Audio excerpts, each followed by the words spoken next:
오늘 말씀은 지난주 말씀과 밀접하게 이어지는 사건을 다루고 있습니다. 지난주 우리는 하나님의 때를 중심으로 본문을 함께 살펴보았습니다. 유대의 중요한 절기인 초막절이 다가오자 이제 예루살렘은 전 세계에서 모인 유대인들로 인사한 인해를 이루게 되었습니다. 그때 예수님의 동생들은 예수님이 예루살렘에서 표적을 행하여 유명해지기를 원했습니다. 왜 그랬을까요? 형의 유명세를 타서 자기들의 유익을 취하기 위함이었죠. 하지만 예수님은 이를 거절하십니다. 아직 하나님의 때가 되지 않았다라는 것이죠. 하나님의 뜻을 온전히 이루어 드리는 것이 예수님의 가장 중요한 것이었기 때문입니다. 그런데 오늘 본문의 시작은 어떻습니까? 14절에 예수님께서 초막절의 중간이 되자 예루살렘 성전에 나타나 가르치기 시작하셨습니다. 사실 10절에서 지난주에 10절에서 예수님은 은밀하게 이미 예루살렘에 올라오셨음을 우리는 알고 있습니다. 그리고 명절의 중간 즈음에 성전에서 가르치기 시작하신 것입니다. 우리 성도님들 한번 상상하면서 이 장면을 우리들 펼쳐봤으면 좋겠습니다. 예루살렘 성전에서 하나님의 말씀을 전하고 있는 예수님의 모습을 그 동생들이 발견했을 때 동생들은 어떤 생각이 들었을까요? 하나님의 때가 안 차서 올라가지 않겠다라고 말했던 형이 어느 해 은밀하게 올라와가지고 성전에서 가르치고 있는 것입니다. 그들도 그렇게 생각할 수도 있겠죠. 결국엔 형도 어쩔 수 없는 사람이구나. 명성을 얻기 위해 이렇게 은밀히 와가지고 또 말씀을 전하고 있구나라고 생각할지도 모르겠습니다. 어쩌면 이러한 오해 역시도 하나님의 때를 기다리며 살아가는 우리들이 감당하게 되는 부분인 것 같습니다. 하나님의 때는 정말로 아무도 알지 못하기 때문이죠. 하지만 사실 예수님이 가르치기 시작하시는 이 상황을 우리들이 보다 자세히 알고 있다면 그것은 결코 명성을 얻기 위한 행동이 아님을 알 수 있습니다. 오늘 14절은 말하죠. 명절의 중간이 되어 예수께서 성전에 올라가사 가르치시니. 이 명절은 앞서 말했듯 초막절입니다. 이 초막절은 광야에서 천막 생활을 하던 것을 기념하고 또 추수하는 것을 감사하기 위해 지키는 절기로 굉장히 신나고 또 즐거운 분위기 가운데서 진행되는 절기였습니다. 이때는 모두 다 장막을 밖에 치고 그곳에서 거하며 약 8일 동안 진행했던 절기였죠. 그런데 이렇게 즐거움이 넘쳐나야 했던 초막절의 분위기가 영 심상치 않습니다. 이유는 오늘 본문에 앞선 11절과 13절의 내용 때문입니다. 11절에서 유대인들은 예수님을 찾으며 그가 어디 있는지 곳곳 뒤를 뒤지고 있는 것처럼 보입니다. 여기서 유대인들은 유대 지도자들을 의미합니다. 제사장이나 바리새인 서기관과 사두개인들과 같이 유대의 권력을 가진 이들을 말하는 것이죠. 그들은 지난 6월절에 안식일에 38년 된 병자를 고치고 또 스스로 일어나 걸으라고 명하시고 자기를 하나님의 아들이라고 신성 모독을 했던 예수를 찾고 있었습니다. 그들의 기준에, 그들의 생각에 이러한 관심과 명성에 목말랐던 그라면 반드시 이번 절기에도 나타날 것이라고 여겼던 것 같습니다. 그래서 그들은 이번 명절에 예수를 잡아 죽이고자 찾아다니고 있는 것이죠.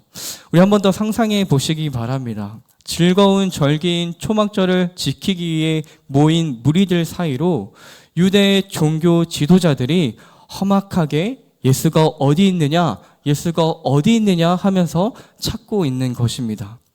이미 초막절의 즐거운 분위기와 참된 의미는 깨진 지 오래일 것입니다. 그리고 그런 분위기는 그곳에 모여있던 무리들에게도 전파가 되어서 그들 역시 예수에 대해 수근거리기 시작하죠. 하지만 그 누구 하나도 목소리 내어 말하지 못합니다. 그 이유는 유대 종교 지도자들에게 해코지를 당할 수도 있기 때문이죠. 이런 상황 속에서 오늘 본문이 펼쳐지는 것입니다. 예수님께서 예루살렘 성전에 나타나 말씀하고 계시는 것이죠. 그런데 놀라운 것은 이미 예수님 역시 7장 1절에 기록된 대로 그들이 자신을 죽이려고 한다는 것을 알고 계셨다라는 것입니다. 그럼에도 불구하고 그들 앞에 모습을 드러내셨습니다. 그것이 하나님의 때였던 것이죠.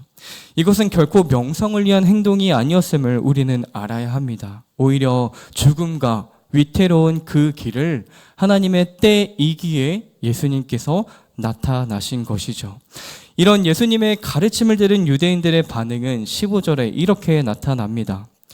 유대인들이 놀랍게 여겨 이르되 이 사람은 배우지 아니하였거늘 어떻게 그를 아느냐. 여기서 우리는 유대인들의 반응을 보며 그들이 예수님의 놀랍고 위대한 가르침을 듣고 깜짝 놀랐다라고 생각할 수도 있습니다. 하지만 앞서 말했던 분위기와 지금 이 성경의 상황을 따라 본문을 다시 바라볼 필요가 있습니다. 이 유대인들로 지칭되는 유대 지도자들은 예수님을 죽이기 위해 찾아다녔고 그런 분위기가 이 예루살렘에 가득했습니다. 그런데 그때 예수님이 나타나셨죠. 그리고 무리를 가르치고 계신 것입니다. 그러자 유대 지도자들은 말합니다. 이 사람은 배우지 아니하였거늘 어떻게 그를 아느냐라는 것이죠. 이것이 그들이 말하고자 하는 포인트였습니다. 예수님이 가르치고 계시는 내용에 대해서 궁금해하고 질문해하는 것이 아니라 배우지 않은 그가 어떻게 그를 아는지 물어보고 있는 것입니다.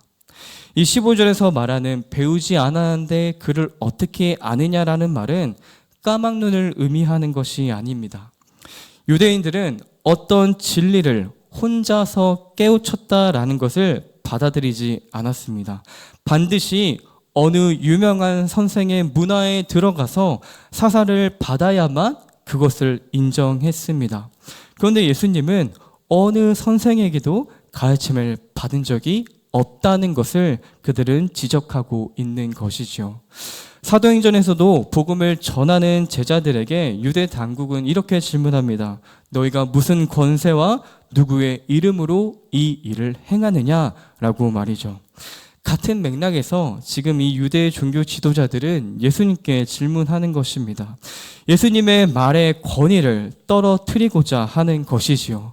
정말로 궁금해서 물어보는 것이 아니라 그들의 문화 안에서 지금 예수님이 가르치시는 저 말씀이 얼마나 의미 없고 권위 없는 말인지를 드러내고자 한 질문이었던 것입니다. 나사렛 촌동네에서 목수의 일을 하던 사람이었습니다. 그런데 오늘날 그가 유명해지기 시작한 것이죠. 놀라운 기적과 가르침으로 주목을 받기 시작한 것입니다. 자신들에게 향했던 온 유대인들의 존경과 명성과 관심이 순식간에 그에게 향하기 시작했습니다. 거슬렸겠죠. 싫었을 것입니다. 나아가 죽이고 싶었던 것입니다. 오늘 본문인 19절에서도 예수님이 그들의 속내를 아시고 어찌하여 나를 죽이려 하느냐라고 물으십니다. 그만큼 없애고 싶었던 예수님이 예루살렘의 명절로 수많은 인파가 몰려있던 때에 성전에서 가르치기 시작한 것이죠. 그래서 지금 그들은 의도적으로 예수님의 가르침을 폄하하고 있는 것입니다. 그런 유대인들의 조롱 섞인 질문에 예수님은 16절에 이렇게 말씀하십니다. 내 교훈은 내 것이 아니요 나를 보내신 이의 것이니라. 아멘.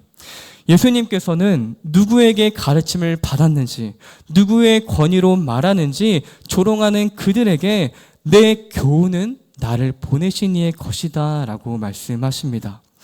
예수님께서는 사실 구구절절 언제 어디서 누구에게 어떻게 무엇을 배웠는지 설명하실 필요가 없으셨습니다. 그분의 말씀은 곧 누구의 말씀인가요? 그들 보내신 하나님의 말씀인 것이죠. 유대인들이 따지는 권위를 주장하실 필요가 없으셨습니다. 그들의 조롱에 흔들리실 하등의 이유도 없었습니다. 그분에게는 하나님의 권위가 있었기 때문이죠. 이어지는 17절을 통해서 예수님은 자신을 보내신 이가 누구인지 보다 명확하게 드러내십니다. 우리 17절 말씀 함께 읽어보도록 하겠습니다. 시작. 사람이 하나님의 뜻을 행하면 이 교훈이 하나님께로부터 왔는지 내가 스스로 말함인지 알리라. 아멘. 지금 예수님을 보내신 이가 누구라고 말씀하십니까? 하나님이라고 말씀하십니다. 예수님은 그토록 그들이 원하는 자신의 말의 권위가 어디서 나오는지 이야기하고 계신 것이죠. 하지만 단순히 그들이 원하는 대답을 해주시는 것으로 그치는 게 아니라 더 나아가 지금 이 17절은 그들이 말하는 이 말을 전하는 자의 학력이나 스승 배경이 중요한 것이 아니라 그 말을 듣고 있는 사람들의 너희들의 상태에 대해서 이야기하고 계십니다. 무슨 말인가요? 사람이 하나님의 뜻을 행하고자 하면 예수님의 말씀이 하나님의 말씀이라는 것을 알게 될 것이라는 뜻입니다. 하나님의 말씀에 순종하는 것이 예수님의 가르침이 하나님께로부터 왔는지 아는 열쇠라는 것이죠. 그런데 지금 예수님의 앞에 서 있는 그들의 마음 가운데에는 하나님의 말씀대로 행하고자 하는 마음이 단 1도 없다라는 것이죠. 그래서 유대인들은 깨닫지 못합니다. 그들은 예수님의 가르침을 듣고자 하는 마음이 없었기 때문입니다. 오히려 그들은 이러한 예수님의 말씀 앞에 어떠한 마음으로 서 있습니까? 유대인들은 예수님의 가르침을 거부하고자 했습니다. 그분의 말씀을 폄하하고 깎아내리고자 했습니다. 그들은 예수님을 붙잡아 죽이고자 했습니다. 애초에 그들에게는 예수님의 가르침대로 행할 마음이 없었던 것이죠. 그들이 예수님을 거부했던 이유인 것입니다. 그들은 그분의 뜻대로 살고 싶지 않았습니다. 그것이 하나님의 뜻인지 분별하지도 못할 뿐더러 순종하고 싶어하지 않았기 때문에 그들은 예수님의 가르침을 받아들이지 않았던 것입니다. 우리 사랑하는 저희교회 성도님들, 우리는 이러한 유대인들의 태도 앞에 우리들의 모습을 한번 돌아봐야 합니다. 우리는 하나님의 말씀 앞에 어떠한 자세로 서 있나요? 하나님의 말씀을 행하면 알게 된다라고 말씀하시는 이 하나님의 말씀 앞에 우리는 그 말씀을 어떻게 바라보고 있느냐라는 것입니다. 우리는 때때로 하나님의 말씀 앞에 유대인들과 같이 행동하고 있지는 않은가요? 더 명확한 설명을 요구하는 것입니다. 누구에게 어떤 가르침을 받았고 어떤 권위로 말하는지, 어떻게 무엇을 왜 그렇게 했는지 묻는 것이죠. 더 많은 정보와 지식을 요구하고는 합니다. 더 많이 알면 행할 것처럼 말이죠. 하지만 더 많이 안다고 행하는 것이 쉬워질까요? 더 많은 정보를 명확하게 알면 알수록 순종이 더욱더 쉬우셨나요? 또는 지금 나의 상황 속에 너무나도 적합하지 않은 마음과 말씀을 주셨을 때 우리는 묻습니다. 이것이 정말로 하나님의 뜻인가요? 하나님, 이건 좀 아닌 것 같습니다. 나의 생각과 뜻과 너무나도 다르다라는 것입니다. 그렇게 하나님의 말씀을 외면하고 거부했던 순간들이 우리들에게는 얼마나 있나요? 누군가 다투고 잘못이나 실수를 저지르고 불편한 마음으로 나왔을 때 하나님께서 계속해서 사과하고 용서하라는 마음을 주시지만 나의 자존심이 허락하지 않아 불순종할 때가 있지는 않았는가 하는 말입니다. 우리는 하나님의 말씀을 어떻게 대하고 있나요? 올해 초에 제가 중등부 친구들을 대상으로 학습 세례 입교 교육을 할 때 있었던 일입니다. 세례 교육 대상자였던 한 친구가 있었습니다. 평상시에 예배도 엄청 열심히 드리고 또 봉사도 섬김도 열심히 하고 말씀 가운데 졸지도 않고 집중하며 잘 듣는 친구였습니다. 그런데 그 친구가 세례 신청을 안 하는 것입니다. 그래서 따로 가서 물었습니다. 왜 세례 교육 신청을 안 하는 거야? 라고 말이죠. 그때 그 친구가 뭐라고 대답했을까요? 이렇게 학습세례 입교 시즌이 되면 더러 많은 친구들이 저는 아직 예수님을 믿지 않아서 못해서 교육을 못 받겠어요 말하거나 아직은 아닌 것 같아요 나중에 할게요 라고 말하는 친구들도 있기는 합니다. 그런데 이 친구는 조금은 다른 대답을 했습니다. 뭐라고 했냐면, 전도사님, 세례식을 하면 모든 성도님들 앞에서 믿음을 고백하게 될 텐데 이제 하나님의 말씀에 불순종하면 안 될 것 같아서 저 아직 세례를 못 받겠어요 라고 말하더라고요.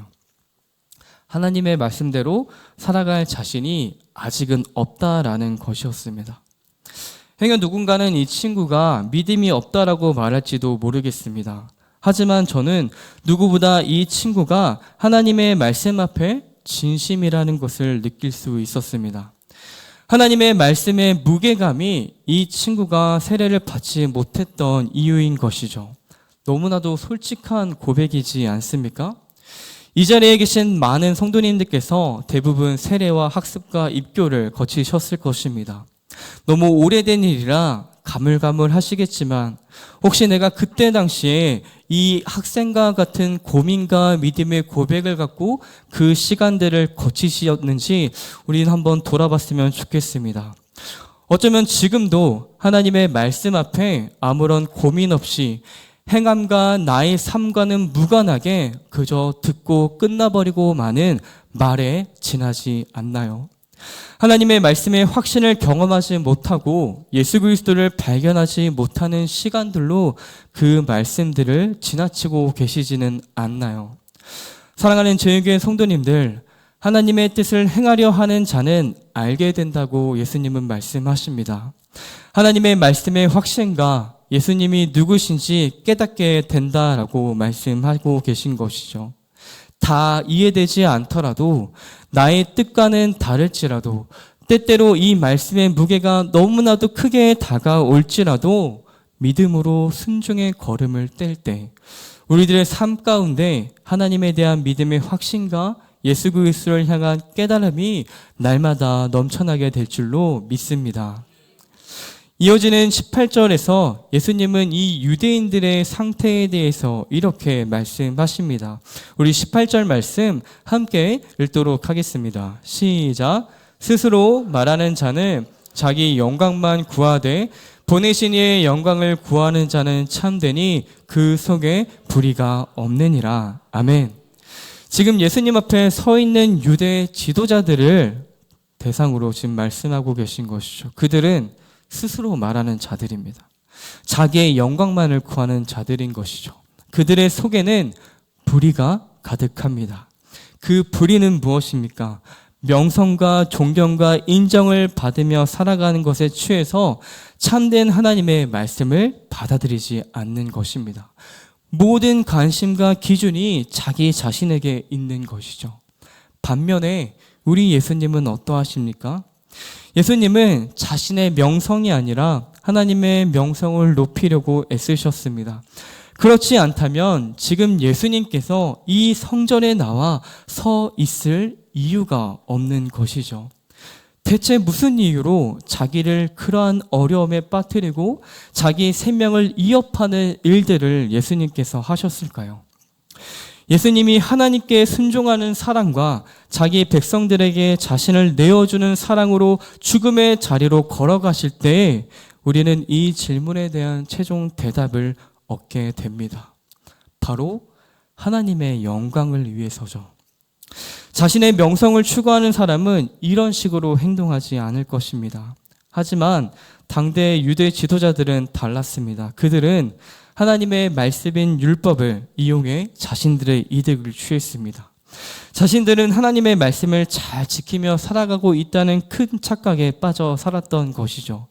그들은 율법을 지키며 그것을 자신들의 의로 삼았던 것입니다. 그런 그들의 상태에 대해서 예수님은 19절에 명확하게 말씀하십니다. 모세가 너희에게 율법을 주지 아니하였느냐?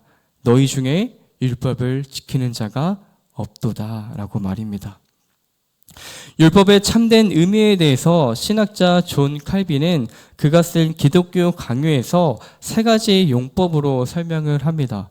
먼저 율법은 죄의 모습을 비추는 거울과 같아서 내가 죄를 짓고 있는지 확인하게 하는 것이고, 또 죄의 무게를 찌는 저울과 같아서 내가 얼마나 극심한 죄인인지를 깨닫게 하므로 예수님께 향하게 한다라는 것입니다. 둘째로 율법은 말에게 씌워져 있는 고삐와 같아서 죄의 길로 갈 때에 그 고삐의 역할을 하므로 죄의 방향에서 돌이켜 떠나게 한다라는 것입니다. 마지막으로 세 번째로 율법은 채찍과 가시와 같아서 우리들이 그릇된 길로 갈 때에 예수님께서 가르쳐 주신 길로 인도하는 역할을 한다라고 말했습니다. 이처럼 율법은 우리들의 죄를 깨닫고 우리들이 죄인임을 고백하며 나 스스로를 돌아보고 하나님께 향하도록 해주는 도구로 주어졌습니다. 하지만 유대 지도자들은 어땠습니까? 율법을 지킴으로 자신들이 의로운 존재인 듯이 생각하며 율법을 지키지 못하는 이들을 정죄하며 자기보다 낮은 존재로 여겼던 것입니다. 율법 앞에서 의로울 수 있는 존재는 예수님 외에는 아무도 없습니다. 그러한 유대 지도자들의 모습을 보고 예수님은 회칠한 무덤과 같다라고 말씀하신 것이죠. 유대인들은 부정한 것을 가까이 하면 안 되기에 무덤을 회치하거나 장식을 하여 그곳이 무덤임을 표시해 가까이 가지 못하게 했습니다. 회칠하고 장식된 아름다운 곳이 알고 보면 시체가 있는 무덤이라는 것이죠. 이러한 의미로 예수님께서는 그들이 겉보기에는 율법을 잘 지키는 것 같으나 실제로 그들의 마음은 자기의 영광만을 구하는 더러운 죄로 가득하다라고 말씀해 주신 것입니다. 사랑하는 저희교회 성도님들, 우리들 역시 나의 마음을 가만히 들여다봐야 합니다. 우리들이 하나님의 말씀으로 포장된 나의 의와 나의 주장과 나의 생각을 펼치며 살아가고 있지는 않은지 말입니다. 제가 신대원에서 만났던 한 형이 있습니다. 그 형이 이제 강도사님인데요. 어느 날 이제 자신이 섬기는 교회에서 금요 예배 가운데 설교할 기회가 주어졌다라고 합니다. 설교를 마치고 내려왔는데 담임 목사님께서 그전엔 한 번도 그러신 적이 없는데 다른 교육자 앞에서 이 형이 설교를 너무 잘했다라고 칭찬을 해주셨다라는 것입니다. 처음에 뿌듯하고 또 기분도 좋았는데 또 어느 날 이 목사님께서 담임 목사님께서 다른 목사님을 보내서 설교를 하도록 했던 자리에 이 형을 보냈다라고 합니다. 그래서 또 그곳에서 또 열심히 설교를 준비해서 가서 또 칭찬을 받고 돌아온 것이죠. 처음에 조금 쑥스럽고 민망하고 하나님께 영광을 올려드렸는데 또 어느 날 말씀이 끝난 후에 개인적으로 찾아와 강도사님 너무 은혜 받았습니다 라고 말하는 성도님들이 조금씩 생기기 시작한 것이죠. 그러던 어느 날 또 설교를 했습니다. 그리고 강단에서 내려왔습니다. 그런데 그날은 아무도 자신을 칭찬해 주지 않더랍니다. 아무도 자기를 인정해 주지 않더래요. 그러면서 그 형이 저희끼리 있는 단톡에 뭐라고 말했냐면 야, 칭찬이 독이더라 라고 표현하더라고요. 어느 순간부터 자기가 설교 후에 찾아오는 말들에 너무 많은 신경을 쓰고 있더래요. 하나님께 영광이 되었는지, 예수님을 잘 드러냈는지, 하나님의 말씀을 잘 선포했는지가 아니라 누가 칭찬 안 해주니 아쉽고 누가 인정 안 해주니 아쉽고 그런 마음들이 나의 가운데에 가득하게 된 것을 보게 되었다라는 것입니다. 하나님의 말씀을 들고 강단에 서는 설교자가 평생 싸워야 하는 문제죠. 말씀 안에서 예수님만 드러나면 된 거죠. 하나님만 영광을 받으셨으면 된 거죠. 성도님들께 하나님의 말씀이 잘 전달됐으면 된 거죠. 그렇지만 설교자도 사람이기에 그런 죄의 유혹 앞에 늘 서게 된다라는 것입니다. 그렇다고 이 말을 들으시고 절대 칭찬하지 말라라는 말은 아닙니다. 기도와 격려가 큰 위로가 될 때가 있죠. 하지만 이것은 비단 설교자의 문제만은 아닐 것입니다. 우리들도 때때로 하나님이라는 이름으로 포장된 나의 의를 발견하게 됩니다. 분명히 처음 시작에는 그렇지 않았을 것입니다. 하지만 시간이 점점 지나면서 하나님의 일을 하나님의 이름으로 하는 것이 아니라 나의 이름을 위해 하고 있는 것이죠. 나의 달란트를 사용하며 하나님을 위해 한다고 하지만 나의 이름이 드러나지 않으면 서운한 것입니다. 누군가가 알아두지 않으면 만족이 안 되는 것이죠. 또 이것이 다른 누군가를 정죄하는 도구가 되어버립니다. 나는 이렇게 하는데 왜 쟤는 아무것도 안 하지? 라는 것이죠. 우리들의 마음이 점점 회칠한 무덤이 되어가는 거예요. 겉모습은 순종을 잘하는 것 같고 열심히 봉사하고 섬기는 것 같고 화려하고 아름다운 것처럼 포장되어 있지만 그 안은 점점점 썩어져 가는 것입니다. 그리고 이러한 썩어짐은 반드시 나타나게 되어 있습니다. 냄새가 나는 것이죠. 서서히 갉아먹혀지게 되는 것입니다. 사랑하는 제1교회 성도님들, 하나님의 말씀 앞에 진정 순종하는 자의 겉모습은요, 결코 번지르르 할 수 없습니다. 오히려요, 내 연약함과 죄를 알고요, 겸손해질 수밖에 없는 것입니다. 낮아질 수밖에 없는 것이죠. 그리고 목놓아 예수님만을 붙잡을 수밖에 없는 것입니다. 왜요? 그분만이 유일한 구원의 길이시기 때문입니다. 말씀의 순종을 통해 오직 하나님의 영광만을 구하며 더욱더 겸손해지는 삶을 살아가는 우리들이 되기를 주님의 이름으로 간절히 소망합니다. 그러면서 예수님은 이제 이러한 유대 지도자들이 자신을 죽이려고 했던 이유에 대해서 21절에 언급하십니다. 한 가지 사건이라고 소개되는데 그것은 무엇인가요? 안식일에 예수님께서 38년 된 병자를 고치시고 걸어가도록 하신 사건입니다.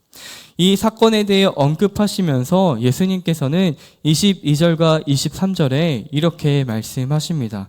우리 함께 22절, 23절 읽어보겠습니다. 시작. 모세가 너희에게 할례를 주었으니 그러나 할례는 모세에게서 난 것이 아니요 조상들에게서 난 것이라.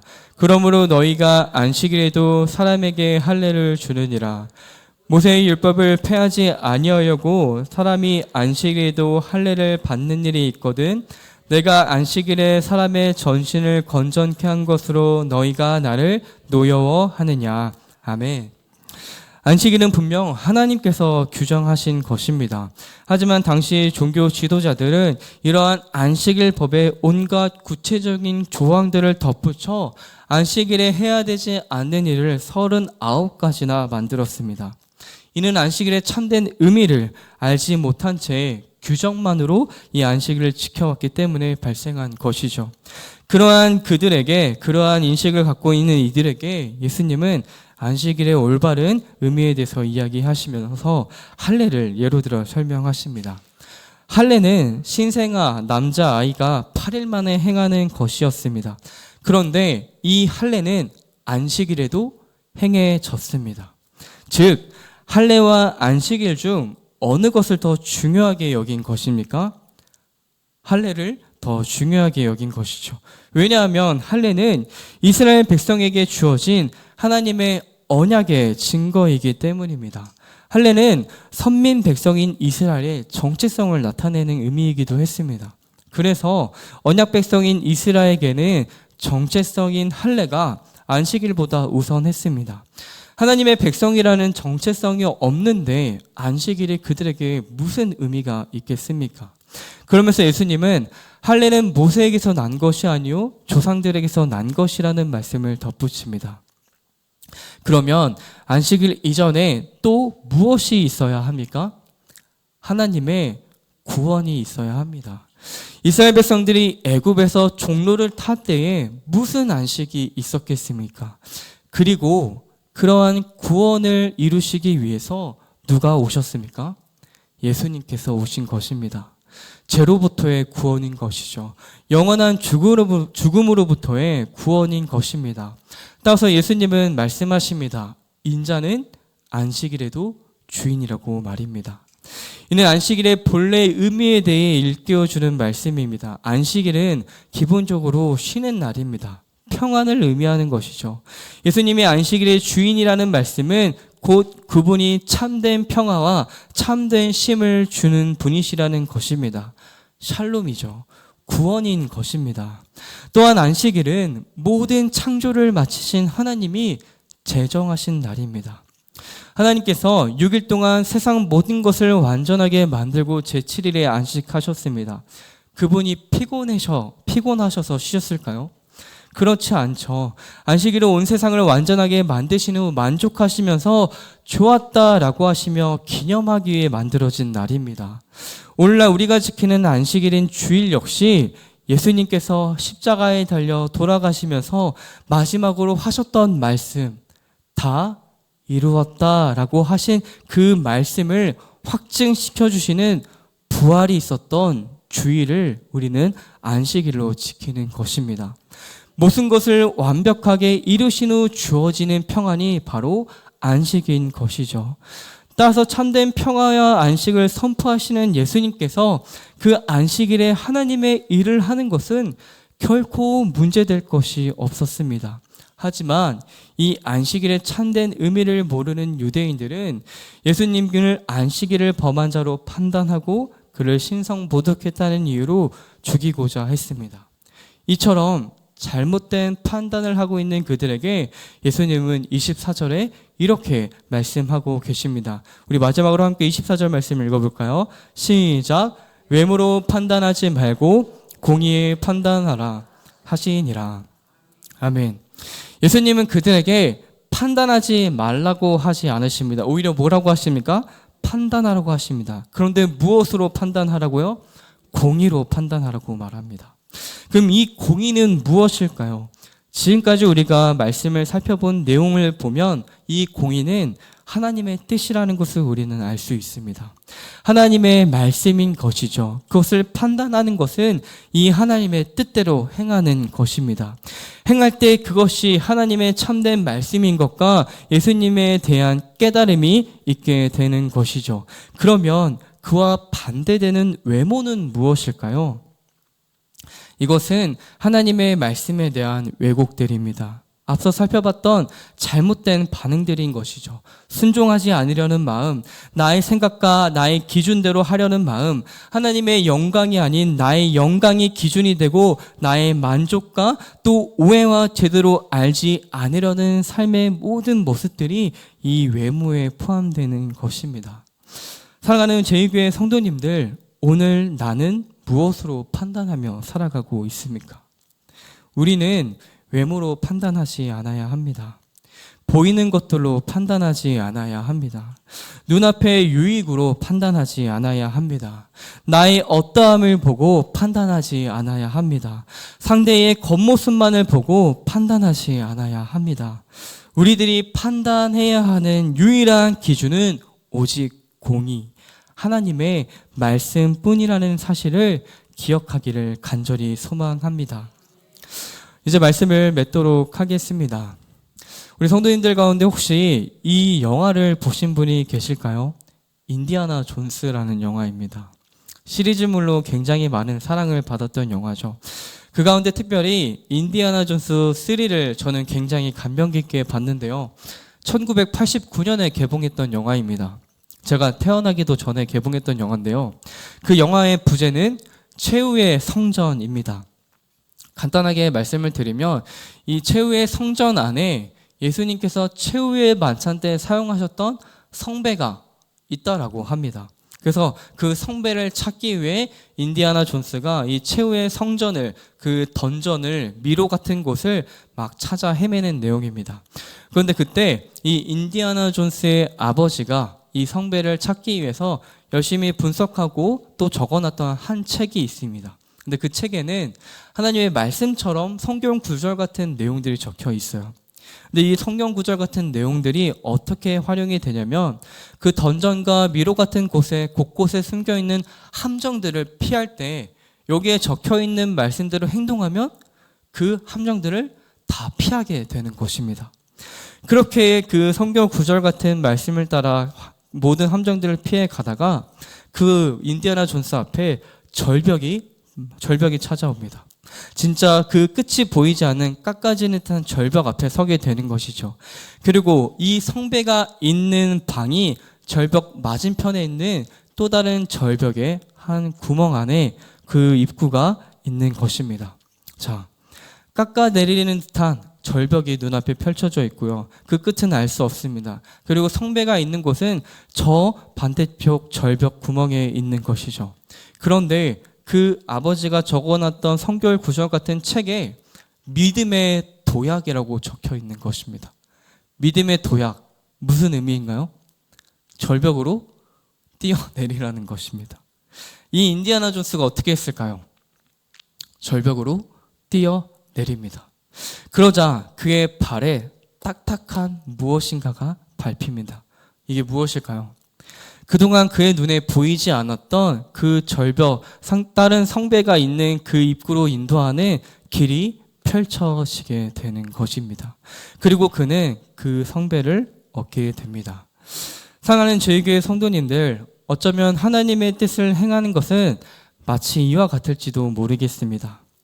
가고 싶지 않은 길일 수도 있고요. 고생길이 훤히 보이는 길일 수도 있습니다.